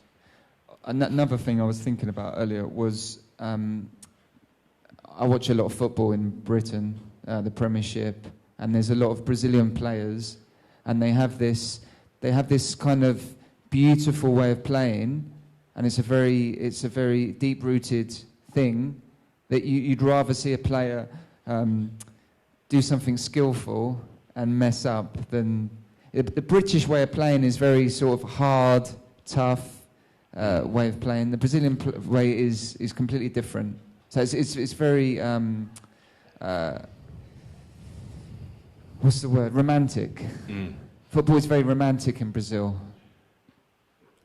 Então, ele assiste muito futebol na Inglaterra, a Premier League, e tem muitos jogadores brasileiros lá. E eles têm um jeito de jogar que é diferente dos ingleses. É um jeito mais livre, mais de habilidade na bola. Que os ingleses é um jogo mais duro. É um jogo que entra forte. E tem um lado romântico do futebol brasileiro, que é muito profundo na cultura futebol also brasileiro. you have very tough players, extremely tough players and extremely skillful players, and that kind of interests me as well, because where does that come from? Então, tem jogadores habilidosos, mas também tem jogadores muito duros, muito fortes no Brasil. Então, de onde vem isso? And I was going to say, I think that's a reflection of Brazil generally. You know, reflexo do Brasil.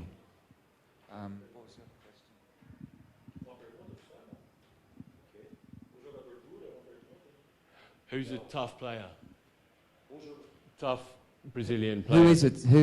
Yeah, who do you associate with being a tough, strong Brazilian player? Well, you've got someone like Jesus. Gabriel Jesus. He looks little and he looks thin. Parece pequeno, magrinho. He's tough. He's very Mas ele é duro. Não durão, mas who's like a hard man style Brazilian footballer that you?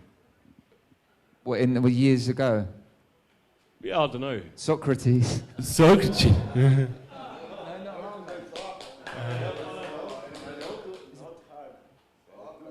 He's tough though, really tough player.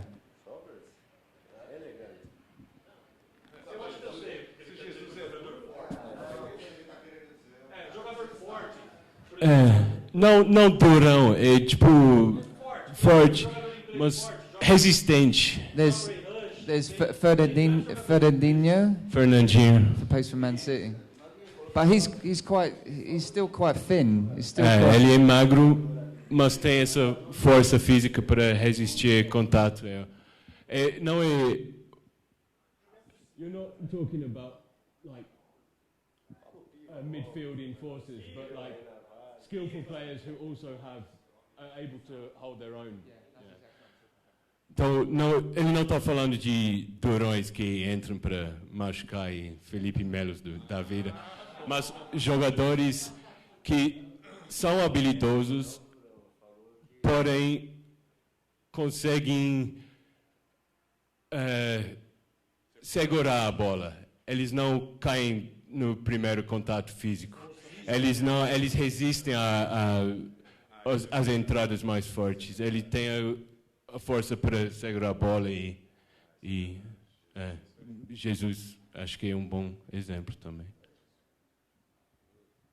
Ao longo do tempo, a Inglaterra formou vários jogadores dessa forma. A Inglaterra formou muito jogador dessa forma, Simon.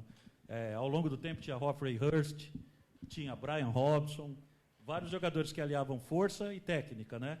E que sumiu Na Inglaterra. Eu acho que hoje... Então, acho que é isso que ele quis dizer.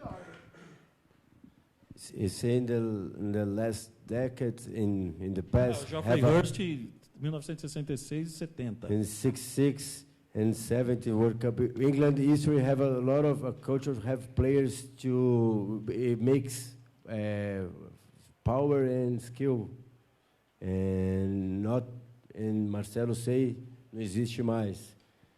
Como it doesn't exist more. What do you think about?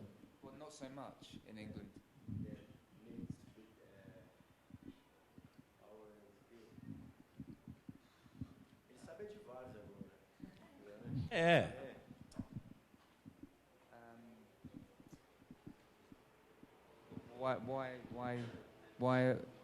Why isn't there more skillful players in England?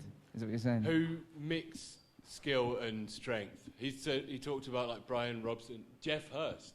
Let's follow Jeff. O Geoffrey Hurst lá atrás, né? So they were those kind of players. They used to be those kind of players. Not so much anymore. But there aren't anymore, yeah. Who O could, Simon like, não viu o Hurst jogar. I don't know. Why is that? Or? Alguém tem mais alguma colocação, pergunta, alguma curiosidade? Alguém fez uma pergunta que não foi respondida sobre jogar na Várzea. como era e como ele vê o futuro da Várzea na Inglaterra. O futuro da Várzea na Inglaterra? Que alguém perguntou Do futebol amador lá? Simon vê o futuro da Várzea na Inglaterra. Eu acho que alguém perguntou isso. Foi? Tá. How you see the future of amateur football in England? What, like, Hackney Marshes is hopefully going to carry on for a very long time, I hope. O lugar que ele falou antes que tem um monte de campo de futebol, ele espera que continue por bastante tempo ainda. But it's also run as a business as well. Mas é negócio também. It's not the same. Não é a mesma It's coisa just not the que same as antes. Várzea football. Várzea football, to me, when I think of it, and what I was trying to get across in the book, was that it's a social thing. A Várzea e o futebol amador na Inglaterra não é a mesma coisa. A Várzea é uma coisa social que ele queria mostrar como o livro. And for instance, Hackney Marshes, which is a huge area, it is a social thing where, you know, men come together once a week and play football, but the social sides of it in Brazil is very different. Então, o lado social no Brasil é muito diferente. Tem isso na Inglaterra. Os homens, principalmente, se reúnem no final de semana para jogar bola, mas não tem nada além disso. É só vocês vão lá, jogam futebol e vão embora. And I think it's almost football. The social side of it is almost important as the football. And if there wasn't football, there'd still be this amazing scene. In England, it's completely without football. There's nothing. O lado social é tão importante quanto o futebol. E se não tivesse futebol, ainda teria o lado social aqui. Na Inglaterra, sem o futebol, não rola nada. Maravilha, pessoal. Obrigado. Queria agradecer a presença e convidar vocês para dar uma olhada no livro do Simon. Ele está aqui, está lá fora. Tem um pequeno texto contextualizando também a prática do futebol de várzea aqui, que eu escrevi junto com o Rafael Rajão, que é o pesquisador de Belo Horizonte. Tem algumas impressões do Simon e as fotos desses 3 lugares do futebol de várzea do Brasil. Quem, se porventura alguém se interessar por mais coisa a respeito de futebol de várzea, vocês podem falar com a gente aqui, com a Aira, comigo, com o Marcelo, que também tem um livro a respeito do tema, com a Roberta, que tem uma pesquisa, com a gente. A gente está em contato e é isso. Eu queria agradecer nessa noite fria, num dia de Corinthians e Santos, todo mundo que deslocou um pouco o tempo e seu trajeto para vir para cá. Obrigado, agradecer também imensamente o espaço, ceder esse espaço aqui, colocar o futebol na arena de jogo, que é importante. Com tudo isso que foi falado, o futebol como uma prática, se você for ver na história social da cidade de São Paulo, desde que a cidade se urbanizou, eu acho que não tem uma prática de lazer, associativismo popular que começou e se manteve até os dias de hoje. Uma coisa que eu falei para o Sérgio na rádio, que vai muito de encontro que a Roberta falou, pensar numa cidade que todo mundo veio aqui para trabalhar, para ser mão de obra, se deslocou aqui de diferentes lugares, em diferentes perspectivas, não querendo vir para cá. Esse futebol de várzea, desde o início do século, permitiu que a gente elaborasse outras histórias, outras narrativas, que não só na figura de mão de obra, de trabalhador, mas outras 1000 possibilidades e milhares que vêm pela frente com tantos esses futebols aí que sejam bem-vindos e floresçam por aqui. E é isso, pessoal. Agradeço imensamente todo mundo, é uma satisfação imensa. Obrigado e tamo junto. Só falar aí, beleza?